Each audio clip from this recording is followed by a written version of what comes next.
یہ بہت غلط ہوا ہے، کسی نے نہیں کہا۔ مجھے جناب چیئرمین، ہم تو مذمت کر رہے ہیں اس چیز کی، ایک وزیر کا، پی ٹی آئی کے وزیر کا مجھے فون نہیں آیا کہ صدیقی صاحب یہ بہت غلط ہوا۔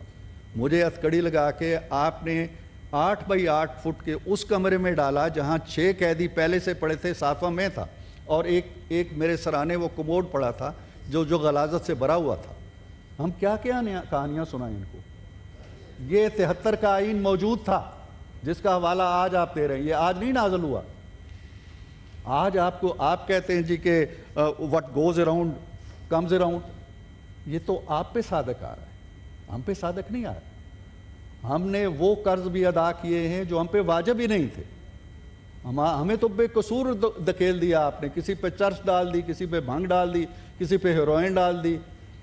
کون سا اپوزیشن لیڈر تھا جو اس وقت جیل سے باہر تھا؟ کوئی ایک بھی نہیں تھا۔ سب کے سب کوئی نیب میں پکڑا ہوا ہے، کوئی نشے میں پکڑا ہوا ہے، کوئی کرایہ داری میں پکڑا ہوا ہے، کوئی غداری میں پکڑا ہوا ہے۔ یہ روایات ہیں آپ کی، یہ وہ فصل ہے جو آپ نے بوئی ہے۔ ہم نہیں کہتے کہ وہ فصل آپ کو کاٹنی چاہیے، ہم احتجاج کریں گے، ہر اس غلط بات پہ احتجاج کریں گے جو ہو رہی ہے۔ پھر آپ نے قائد اعظم کا حوالہ دیا کہ قائد اعظم نے جمہوریت کا درس دیا اور جمہوری طریقے سے یہ وطن حاصل کیا۔ مجھے بتائیں قائد اعظم نے کتنے دھرنے دیے تھے؟ قائد اعظم نے ہندو سامراج کا مقابلہ کیا، قائد اعظم نے انگریز سامراج کا مقابلہ کیا، دلیل سے کیا، بات سے کیا، اپنے حسن کردار سے کیا۔ کتنے دھرنے دیے، کتنے لانگ مارچ کیے قائد اعظم نے، کتنے دن وہ جیلوں میں رہے، کتنے دن انہوں نے جلسے جلوس اس طرح کے کیے، کتنے کور کمانڈروں کے گھر پر، انگریزوں کے گھروں پہ حملے کیے؟ انہوں نے نہیں کیے۔ انہوں نے ایک سیدھے سبھاؤ طریقے سے ملک کی تاریخ بھی بدلی بر صغیر کی اور جغرافیہ بھی بدلا۔ ایسے لیڈر بڑے کم ہوتے ہیں، آپ کا ان سے کیا موازنہ ہے؟ قائد اعظم نے اپنے نوجوانوں کو کہا تھا کہ جاؤ پیٹرول بم چلاؤ۔ قائد اعظم نے اپنے نوجوانوں سے وہ کام کرائے تھے جو آپ نے کرائے ہیں۔ یہاں 126 دن آپ بیٹھے رہے، یہاں اس کے سامنے، اسی پارلیمنٹ کے سامنے، اور کپڑے سوکھتے رہے آپ کے اس کی دیواروں کے اوپر۔ 547 بلین روپیز صرف اس دروں پہ کھا گئی قوم کے۔ یہ بی بی سی کی رپورٹ ہے سر۔ تو یہ روایات ہیں، یہ وہ فصل ہے جو آپ نے بوئی ہے، جو ہمیں کاٹنا پڑ رہی ہے۔ یہ نہیں ہونا چاہیے تھا اس وقت، آج اگر ہوگا، آج بھی نہیں ہونا چاہیے۔ کل اگر وہ ظلم تھا تو آج وہ رحم نہیں ہے، اور کل اگر رحم تھا تو آج ظلم نہیں بن گیا۔ یہ کہانیاں جو ہیں، یہ جو واقعہ ہوا ہے، ہم اس کی مذمت میں آپ کے ساتھ شریک ہیں، لیکن آپ یہ بھی دیکھیں کہ آپ کی اب بھی اقتدار سے نکلنے کے بعد بھی آپ کی روایات کیا ہیں۔ یہاں آپ آئے 2022 کے اندر جناب چیئرمین، اور کہا جی کہ ہم نے ایک جلسہ کرنا ہے، سپریم کورٹ بیٹھی ہوئی تھی، اس نے ایک فیصلہ دیا اور یہ سب کے ہاتھ میں یہ تھے، اور کہتے ہیں جی ہم تک یہ فیصلہ نہیں پہنچا ہوگا۔ سپریم کورٹ نے کہا جی کہ چلیں آ جائیں، انتظامیوں کو کہا جی کہ ان کے لیے جلسے کا اہتمام کریں، آپ کریں۔ انتظامیہ لگ گئی، کنٹینر لگ رہے ہیں، سٹیج بن رہا ہے، کرسیاں لگ رہی ہیں جلسے کے لیے، اور وہ آتے ہیں تو وہاں جلسہ نہیں کرتے، وہ پھر ڈی چوک میں ہی آتے ہیں اور درخت جلا کے اور ایک منظر کریٹ کر کے چلے جاتے ہیں۔ اور جس جلسے میں جس کا ذکر کر رہے ہیں، نمبر اممیٹیریل ہو چکے ہیں کہ وہ 10,000 تھے، 18,000 تھے، 1 لاکھ تھے یا 2 لاکھ تھے۔ آپ نے جو گفتگو کی، کسی ایک کو بھی خیر سگالی کا پیغام دیا؟ آپ نے کسی ایک کو بھی دیا؟ اپنی مسلح افواج کو دیا، اپنی قوم کو دیا، اپنے سیاسی رفقا کو دیا، اپنے جمہوری ساتھیوں کو دیا، پارلیمنٹ کو دیا؟ کسی ایک کو بھی کوئی مثبت پیغام دیا آپ نے؟ آپ بتائیں کہ یہ لب و لہجہ جو آپ قائد اعظم کا نام لیتے ہیں، قائد اعظم کے منہ پہ کبھی برٹش انڈیا کے لیڈروں کے لیے اور بادشاہوں کے لیے کوئی گالی آتی تھی؟ یا گاندھی کے لیے یا نہرو کے لیے بھی وہ یہ لفظ استعمال کرتے تھے؟ کس کی بات ہم کرتے ہیں؟ کس کا تذکرہ کرتے ہیں؟ اور ہم اپنے کردار و عمل پہ نگاہ نہیں ڈالتے۔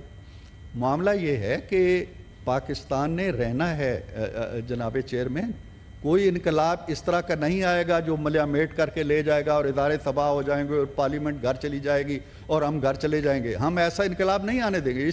اس انقلاب کا مکمل نہیں ہو سکتا پاکستان کو ٹھہراؤ چاہیے، پاکستان کو استحکام چاہیے۔ 25 کروڑ افراد کو اس طرح کا انقلاب نہیں چاہے جو دن کو مزدوری نہ کر سکیں اور رات کو ان کے فاقہ کش بچے ان کا راستہ دیکھتے رہیں؟ کون سے انقلاب کی باتیں آپ کر رہے ہیں؟ ایک جمہوری سسٹم ہے، آپ نے 2018 سے 2022 تک چلایا، اور جس طریقے سے چلایا اور جس طرح ملک کو چھوڑ کے چلے گئے، اس کی بخیہ گری اگر ہم کر رہے ہیں اور مشکلات کے اندر گرے ہوئے ہیں تو اس کا مطلب یہ ہے کہ اب انقلاب آ جانا چاہیے۔ کون سا انقلاب ہے؟ کبھی آپ یہاں 126 دن بیٹھ کے انقلاب لاتے ہیں، کبھی 200-250 مقامات پہ حملے کر کے انقلاب لاتے ہیں، کبھی کسی کو گالی دے کے انقلاب لاتے ہیں۔ انقلاب ایسے نہیں آیا کرتے۔ انقلاب کے لیے ایک گراؤنڈ چاہیے ہوتی ہے۔ انقلاب ایک خاص طرح کی مٹی مانگتا ہے، ایک خاص طرح کی کھیتی مانگتا ہے، خاص طرح کا پانی مانگتا ہے، خاص طرح کی کھاد مانگتا ہے۔ وہ پانی وہ کھاد آپ کے پاس نہیں ہے۔ آپ صرف گالیاں بو سکتے ہیں، آپ دوسروں کے دامن پہ کیچڑ اچھال سکتے ہیں، الزام لگا سکتے ہیں، بدامنی پھیلا سکتے ہیں، توڑ پھوڑ کر سکتے ہیں، جلاؤ گہراؤ کر سکتے ہیں، دھرنے دے سکتے ہیں، لانگ مارچ کر سکتے ہیں۔ وہ انقلاب جو قوموں کا مقدر بدلتا ہے وہ نہیں لا سکتے آپ، یہ واضح۔ جناب عالی، انہوں نے یہ بھی فرمایا جس پہ مجھے دکھ ہوا۔ علی ظفر کا میں بہت احترام کرتا ہوں، بڑے عظیم باپ کے فرزند ہیں اور ان کی روایات پہ چل رہے ہیں۔ انہوں نے عمران خان صاحب ان کے لیڈر ہیں، ان کا احترام ان کو کرنا چاہیے، ان کے پیغام بھی یہاں پہنچانے چاہیے، اس کا استحقاق حاصل ہے۔ ہمارے جو لیڈر ہیں ہمیں ان سے محبت ہوگی، ان کا بھی احترام ہم چاہتے ہیں۔ ان کے لیڈر کا میں احترام کرتا ہوں اور ان کے بارے میں کوئی نیگیٹو بات میں نہیں کہوں گا۔ میں یہ عرض کرنا چاہتا ہوں کہ جو انہوں نے اپنی گفتگو میں آخر میں یہ کہا کہ جی انقلاب آئے گا، نہ ہم رہیں گے، نہ پارلیمنٹ رہے گی، نہ ادارے رہیں گے، نہ جمہوریت رہے گی، نہ پاکستان رہے گا، نہ پاکستان کا لفظ نہیں استعمال کیا، سوری۔ میں یہ عرض کرنا چاہتا ہوں کہ ایسا انقلاب نہیں آئے گا۔ یہ جو ایک ہوتے ہیں سر خواب جو ہم رات کو دیکھتے ہیں، صبح اٹھتے ہیں تو پتہ چلتا ہے اوہو یہ تو خواب تھا، حقیقت سامنے آ جاتی ہے۔ ایک ہوتے ہیں جاگتی آنکھوں کے خواب، یہ جاگتی آنکھوں کے خواب دیکھ رہے ہیں، جاگ بھی رہے ہیں اور یہ سوچتے ہیں کہ ہم انقلاب لے کے آ رہے ہیں۔ بھئی انقلاب ایسے نہیں آیا کرتے، انقلابوں کی تاریخ پڑھیں، جہاں جہاں انقلاب آئے ہیں اور جو جو انقلابی اس کی تاریخ پڑھیں۔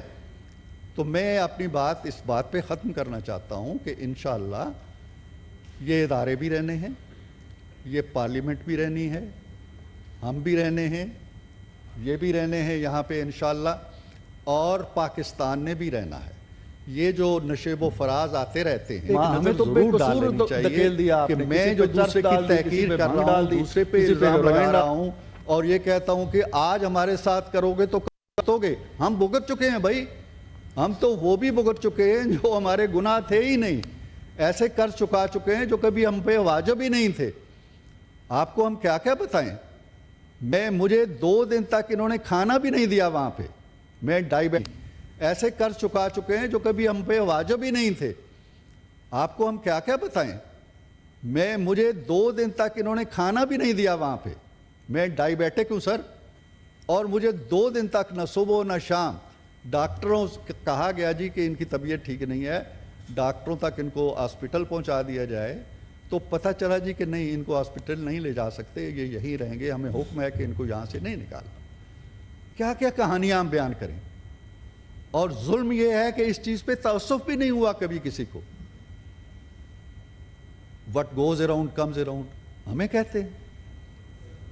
تو میں بڑے ادب سے درخواست کرتا ہوں کہ انشاءاللہ جمہوری روایات بھی رہیں گی، کسی کے ساتھ ظلم نہیں ہوگا، کسی کے ساتھ زیادتی نہیں ہوگا۔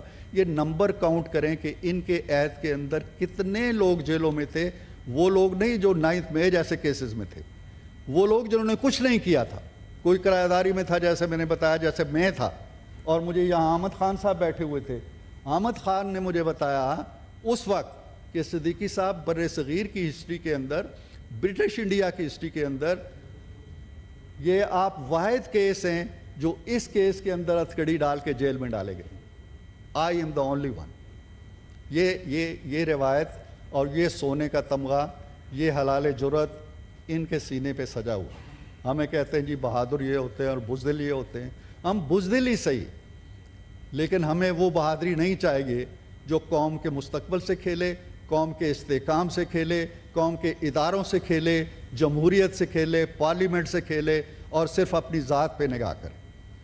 تو میں بڑے ادب و احترام سے کہتا ہوں کہ آئیں ہم مل جل کے، میں نے یہاں پیشکش کی تھی کہ ایک باہر کی دنیا ہے جہاں ہمارے لیڈر ہیں، جہاں ہماری سیاسی جماعتیں ہیں، ایک اندر کی دنیا ہے، یہ دنیا، ہم ملتے ہیں، گلے ملتے ہیں ایک دوسرے کے لابیز میں تو چلا جاتا ہوں، چائے پیتا ہوں، عزت و احترام کا رشتہ ہے۔ آئیں ایک مثال ہم یہاں بنیں جو اپنے لیڈروں کو بھی دکھائیں کہ دیکھیں ہم کتنی عمدگی سے رہ رہے ہیں، تم کیوں لڑتے ہو آپس میں؟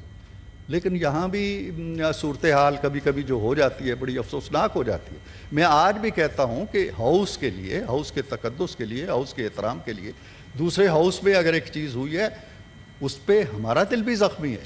ہاں، پارلیمنٹ جو ہے وہ سانجھی ہے، وہ کوئی حزب اختلاف میں تقسیم نہیں ہے، نہ کوئی حزب اقتدار کی اس میں تفریق ہے۔ اگر ایک پارلیمنٹیرین پہ حملہ ہوتا ہے، کسی بھی طبقے سے اس کا کسی بھی سیاسی جماعت سے تعلق ہے، وہ ہم سب پہ حملہ ہوتا ہے۔